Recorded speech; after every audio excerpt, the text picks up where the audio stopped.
नमस्कार, मैं नागेंद्र पांडे। आप सभी साथियों को रक्षाबंधन के पावन पर्व पर बहुत सारी शुभकामनाएं, बहुत बहुत बधाई। हमारी सभी बहनों को और सभी भाइयों को रक्षाबंधन के पुण्य पावन पर्व पर आप सभी को एक बार फिर से बहुत बहुत बधाई। हमारे टीम की तरफ से, जूनियर एडेड शिक्षक भर्ती के पूरे परिवार की तरफ से आप सभी साथियों को बहुत बहुत बधाई। और आशा है आप लोग सभी लोग स्वस्थ होंगे, कुशल पूर्वक होंगे। आज रक्षाबंधन का पर्व खूब हर्षोल्लास से मना रहेंगे और ये रक्षाबंधन का पर्व आप सभी के जीवन में सुखद जीवन लेके आए, एक रोज़गार लेके आए। तो और हमारी टीम के सदस्यों की तरफ से, चाहे राहुल यादव जी हों, कमलेश यादव जी, ओम मिश्रा जी और तमाम साथी जितने हमारे सहयोगी हैं, बहुत सारे साथी हमारे सारे पूर्व सैनिक साथियों के साथ जो 50-60 लोग हैं, उन सभी साथियों की तरफ से, चूँकि वो हम मेरी टीम में सभी ये लोग हैं, तो आप सभी साथियों को देखिए, हमारे पूर्व सैनिक साथी का मैसेज भी फ्लैश हो गया इसी समय। सबको नमस्कार और सभी साथियों की तरफ से आप सभी साथियों 43,000 से ज़्यादा लोगों को बधाई।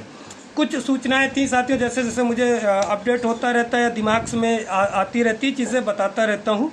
आज मैंने जैसे थंबनेल में लगाया कि क्या अभी भी कॉमन मेरिट बन सकती है, तो जी हाँ, बिल्कुल बन सकती है। पहला तो ये है। दूसरी चीज़, क्या न्याय विभाग में पहले भी गई थी? जी बिल्कुल गई थी। और उसी समय ललिता प्रदीप मैम थी, उस समय शायद उन्होंने यही कॉमन मेरिट की ही बात की थी, क्योंकि उस समय कस्तूरबा गांधी का आया था निर्णय, चल रहा था, उसी समय आया था।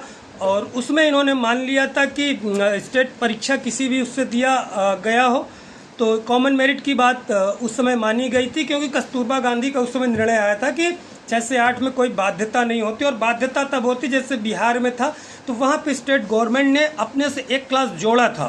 तो यहाँ पे उत्तर प्रदेश में ऐसा क्लास कोई नहीं जोड़ा है कि ये विषय की बाध्यता होनी चाहिए। जो नियमावली 1978 की है उसको पढ़िए आप लोग, तो उसमें है। और जब इस तरह के क्लास नहीं जोड़े जाते तो NCT 2010 की गाइडलाइन मानी जाती है। तो उस हिसाब से, और उस समय आप लोगों को याद होगा कि ये चीज़ें न्याय विभाग में पहले मांगा था उन्होंने, उसी समय कस्तूरबा गांधी का मैटर चल रहा था, हालांकि वो परिषदीय है, वहाँ पे ये मान लिया गया था। तो कुछ लोग अब कहेंगे कि मैथ साइंस की भर्ती परिषदीय में आई थी तो वो विषय की आई थी। तो इस तरह की चीज़ें मैं सिर्फ एक बता रहा हूँ, संभावना बता रहा हूँ। इस पर आप लोग बहसबाजी आपस में ना करने लगिएगा, या कमेंट्स के माध्यम से आप अपनी चीज़ों को रख सकते हैं, लेकिन मैं कोई एक संभावना पर बात कर रहा हूँ। दूसरी चीज़, एक मैंने ये कहा कि न्याय विभाग में जो पहली गई वो भी लिखा हूँ, तो बिल्कुल न्याय विभाग में पहले भी जा चुकी है, उसका उल्लेख मैंने पहले कर दिया है। तो कॉमन मेरिट अभी भी बन सकती है। और सीट वृद्धि, तीसरी चीज़ मैंने लिखा है, क्या सीट वृद्धि? जी बिल्कुल, जब कॉमन मेरिट बनेगी तो सीट वृद्धि, क्योंकि जो अध्याचन लिए गए, हो सकता है रूटीन अध्याचन हो, लेकिन रूटीन अध्याचन मुझे नहीं लग रहे हैं, क्योंकि कई जगहों से पता किया गया तो कुछ सीटें अब 400, 500 या 1000 बढ़ने की संभावनाएँ हैं। अगर ये सीट बढ़ जाती हैं तो कॉमन मेरिट बनेगी तो भी कोई दिक्कत नहीं होगी, क्योंकि बढ़ेगी तो जैसे मैथ साइंस की सीटें, हिस्ट्री की, अगर किसी की जो सामाजिक विज्ञान जो भी है या संस्कृत की, तो सबकी सीटें बढ़ेंगी। तो कॉमन मेरिट में मेरिट उतनी ही जानी है। बहुत सारी चीज़ें हैं जो एक एक चीज़ें समझाना। जैसे और एक चीज़ आ गया, 69,000 शिक्षक भर्ती का जो मामला आया है, 69,000 जो MRC वगैरह का मैटर था, उसमें जो मुझे लगता है इसी तरीके से ये एक माइलस्टोन हमारी भर्ती के लिए भी होगा। इसी को माना जाएगा, जो सरकार अभी एक्सेप्ट कर ली है। तो ये आने से अच्छा होगा कि हमारी भर्ती, अगर सुप्रीम कोर्ट सरकार जाती तो शायद लटकने का भय रहता, लेकिन चूंकि सरकार ने स्वयं मान लिया है कि इसी बेस पे जो माननीय उच्च न्यायालय का निर्णय आया है, इसी तरीके से भर्ती करेंगी। तो हमारे भर्ती के लिए एक सुखद ये समाचार है कि हम लोगों की भर्ती अब ज़्यादा लटकने के चांसेस नहीं हैं, क्योंकि सरकार ने उसी पे आगे बढ़ने के लिए हरी झंडी कल दे दी है। तो बहुत अच्छी ये खबर है कि 69,000 भर्ती में जो सरकार ने मान, हो सकता है अभी भी सुप्रीम कोर्ट कुछ लोग जाएंगे तो जाने दें, लेकिन और इस पर ज़्यादा विषय पे नहीं, क्योंकि इसमें पक्ष और दो तरह के कुछ लोग आरक्षण घोटाले का आरोप लगा रहे हैं। और कुछ जो मुझे समझ में आ रहा है, इसमें 6800 की जो सूची हुई है, सरकार इतनी बड़ी ब्लंडर मिस्टेक नहीं करेगी आरक्षण को लेके। ये सॉफ्टवेयर जिस तरह के था वो 6800 की सूची देखिएगा आएगा, बाद में वही सुधार किया था। मुझे जो समझ में आया, जो मैंने बहुत अध्ययन किया है और आप लोग भी जानेंगे, तो उसमें जो सॉफ्टवेयर बनाया गया था कि जैसे जिला आवंटन में OBC का लड़का है, तो अगर वो मेरिट जनरल में जा रहा है तो उनको जिला आवंटन में, चूँकि मान लिया गया कि वो जिला आवंटन में अभी मेरे जनरल में चले गए तो वहाँ जनरल में दूसरे ज़िले में मिल रहा था, तो ओबीसी की सीट वो वहाँ पे जो है खाली हो जा रही थी, खाली नहीं हो रही थी, तो वो जनरल दूसरे ले रहे थे जिला आवंटन में। लेकिन उन चीज़ों को किया है, उसको आभासी आरक्षण वगैरह, जैसे आभासी आरक्षण वो लगता है कि उसमें ज़िले में भी आरक्षण होता है, इन्हीं सब चीज़ों को लेकर वो सॉफ्टवेयर फिर उस तरह की चीज़ें ले नहीं पाई थी, वो गड़बड़ था जहाँ तक मुझे जो समझ में आया है। बाकी मैं कोई नहीं, अपना समझ अपना वो बता रहा हूँ। तो यही सूची लग रही है, इतनी बड़ी सरकार मिस्टेक नहीं करती, उन्होंने प्रॉपर रिजर्वेशन देने का कार्य किया था। लेकिन ये 6800 सूची को ही देखिएगा, इतने ही लगभग लड़के आएंगे जहाँ तक मुझे लगता है। बाकी बहुत सारी चीज़ें मैंने अध्ययन किया है, जो पता किया है, वही सब चीज़ें समझ में आ रही हैं। तो ये 69,000। अब हम अपनी भर्ती पे आते हैं, इस पर कोई डिस्कशन, चूँकि हम लोग उसके पार्ट नहीं रहे एग्ज़ाम के। तो उन्होंने ये कहा था कि देखिए, जैसे पार्ट ये सिलेक्शन का पार्ट नहीं था, जो ATRE एग्ज़ाम हुआ था जिसको हम लोग सुपर टेट के नाम से जानते हैं, तो ATRE में 90-97 के बीच जो था, तो सरकार ने ये कहा था कोर्ट में कि ये पार्ट ऑफ सिलेक्शन नहीं है, ये पात्रता परीक्षा है, सिर्फ क्वालिफाइंग नेचर का। तो क्वालिफाइंग नेचर का जब ये कहा कोर्ट में, और शिक्षा मित्रों के मैटर में कहा था, तो उसी का काउंटर लगा दिया विपक्ष ने कि सरकार ने ये माना है कि पात्रता परीक्षा, जब आपने पात्रता परीक्षा माना है, तो इनको आप जनरल कैंडिडेट्स में क्यों नहीं कंसीडर करते।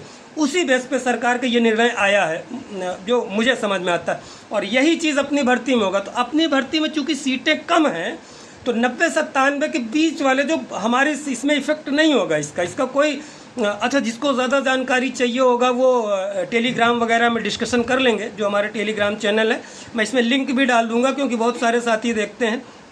क्योंकि वीडियो में मैं समझाऊंगा तो काफ़ी लंबा वीडियोस हो जाता है, या तो फिर मैं लाइव आऊँ आधा एक घंटा, उसमें भी लोग बोलने लगते हैं कि लाइव में सर इतने के घंटे की वीडियोस क्यों बनाते हैं। देखिए, जब आप लोगों को चीज़ें समझाना पड़ेगा तो इस तरह की वीडियोस बनाना पड़ता है। अगर एक एक चीज़ बिंदु, अब या दिन भर लिखते रहो, एक एक पॉइंट लिखते रहो, टाइप करते रहो, तो उतना समय नहीं रहता। तो अगर ज़्यादा जानकारी चाहिए होगा इन सब चीज़ों की, हालांकि हमको अपनी भर्ती पे फोकस करना चाहिए, उस पर नहीं जाना चाहिए, तो मैं एक लाइव आके आपको पूरी जानकारी दे दूँगा डिस्कशन से। और एक दो हमारे साथी भी काफ़ी चीज़ें अच्छी जानते हैं, वो सबको लेके हम लोग भी जो अध्ययन किया है मैंने, तो ये चीज़ें जानकारी आप लोगों को लाइव के माध्यम से दे सकता हूँ, क्योंकि इसमें वीडियो देखिए लंबा हो गया अभी।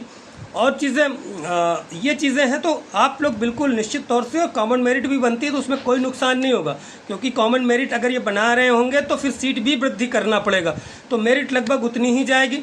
और बेनिफिट ये वो रहेगा कि जिला आवंटन में इनको आसानी होगी, क्योंकि किसी ज़िले में 2-3 सीटें होंगी तो उसमें फिर नहीं मिल पाएगा जिला आवंटन वगैरह। तो ये जानकारी थी मुझे। और 69,000 हो गई भर्ती, तो मैंने बताया था कि अगस्त लास्ट तक। और देखिए, कुछ चीज़ें और है कि मैं नहीं डिस्कशन करना चाहता। ये जान लीजिए कि सचिवालय शनिवार और रविवार को नहीं खुलता, और न्यायिक विभाग में बहुत मुश्किल होता है किसी से बात कर पाना या फ़ोन कर पाना। बाकी चीज़ आप लोग समझ जाइएगा। तो ऐसी चीज़ें नहीं है, कहीं चीज़ सेंसिटिव होती है, कोई चीज़ बहुत वो चीज़ें होती हैं। तो ये जानकारी थी साथियों। और चीज़ों की जो जानकारी है कि मैंने कहा है कि अभी बिल्कुल अंतिम पायदान पे हम लोग और प्रयास करें सीट वृद्धि के लिए। आप लोगों ने देख लिया, ज्ञापन दे दिया, अभी देख लीजिए, रक्षाबंधन वगैरह हो जाए, 25-25 के बाद कुछ समझ में आएगा नहीं। 31 अगस्त के बाद हम लोग फिर एक्टिव होंगे। बीच में हम लोग देखते हैं, कुछ और करने का प्रयास कर रहे हैं हम लोग साथियों। जैसा होगा आप लोगों को जानकारी दिया जाएगा अगले हफ्ते, लेकिन वही है कि 31 तक वेट कीजिए। और मुझे लग रहा है कि 31 अगस्त के बाद या सितंबर फर्स्ट जो बताया हूँ पहले, ये आने की संभावना है। अगर कुछ पेच मान लीजिए 69,000 वगैरह में फिर इधर अधिकारी बिजी नहीं हो जाते, क्योंकि ये नया मैटर फिर आ गया था कि वीडियो बनाने के बाद, तो काफ़ी लंबा वीडियोस 9-10 मिनट का हो गया है। और यही मेन जानकारी थी। तो आप लोग बहुत ज़्यादा जानकारी के लिए होगा तो हाँ। और ये चैनल वगैरह थोड़ा सा आप लोग इतने लोग देखते हैं, 14,000, 15,000, 10,000, 8,000, तो थोड़ा चैनल भी सब्सक्राइब कर दीजिए। अगर आपको लगता है कि हमारी टीम और मैं मेहनत कर रहा हूँ, आप लोगों को बहुत सारी अच्छी इन्फॉर्मेशन दे रहा हूँ। मेरिट वगैरह की बात होगी, जिला आवंटन वगैरह की, इसको बाद में बताऊँगा क्या मेरिट जा सकते हैं। अभी फॉर्म वगैरह पहले आ जाए, चीज़ें शुरू हो जाएँ। और हाँ, शेड्यूल देखिए 2 बार, ये बहुत इंपॉर्टेंट चीज़ रह जा रही थी, 2 बार डायरेक्टर बेसिक सर ने बताया था। पिछली बार भी यही शब्द कहा था, इस बार भी। इनका मुझे जो लग रहा है, जो बातचीत से समझ में आया कि इनका जो शेड्यूल बना है वो 2 महीने का शेड्यूल बना है। मतलब शासनादेश आने के बाद भी लगभग 2 महीने लगेगा, क्योंकि इस बार फिर वो कह रहे थे कि 2 महीने आपकी भर्ती प्रोसेस पे लगेगा। तो शेड्यूल बनाया होगा तभी बार बार वो कह रहे हैं। और जब आदमी कोई चीज़ बार बार कहता है और बड़ा अधिकारी प्रेशर डालता है, रिस्पॉन्सिबल लोग, ऐसे नहीं उचक्के लोग नहीं, उचक्के तो बार बार तमाम कुछ चीज़ें बक देंगे। तो जो रिस्पॉन्सिबल पर्सन्स हैं या बड़े अधिकारी हैं या तमाम जो जिम्मेदार लोग हैं, यूट्यूब पे भी बनाते हैं, वो अगर कहते हैं कोई चीज़ बार बार, तो इसका मतलब कहीं ना कहीं उनके दिमाग में है या प्रोसेस में है। तो मुझे जो एक साइकोलॉजिकली समझ में आया है कि 2 महीने प्रोसेस, क्योंकि इस बार भी हमारे साथी जो गए थे उनसे भी आप लोग कंफर्म कर सकते हैं कि 2 महीने प्रोसेस में लगेगा। तो शासनादेश देश के बाद भी कई साथी मुझे फ़ोन करके पूछे कि सर मैं यहाँ नौकरी कर रहा हूँ, कितना समय लग जाएगा सर, शासनादेश आएगा। तो आप समझिए कि शासनादेश आने के बाद भी 2 महीने प्रोसेस में लगेगा। तो इसलिए फिजिकली मेंटली जो सब प्रिपेयर रहिए आप, कि आदमी सोचता है वहाँ छोड़ के आऊँ, भागूँ, जल्दी करूँ। तो ये चीज़ें साथियों, ये जानकारी थी, इन्फॉर्मेशन थी।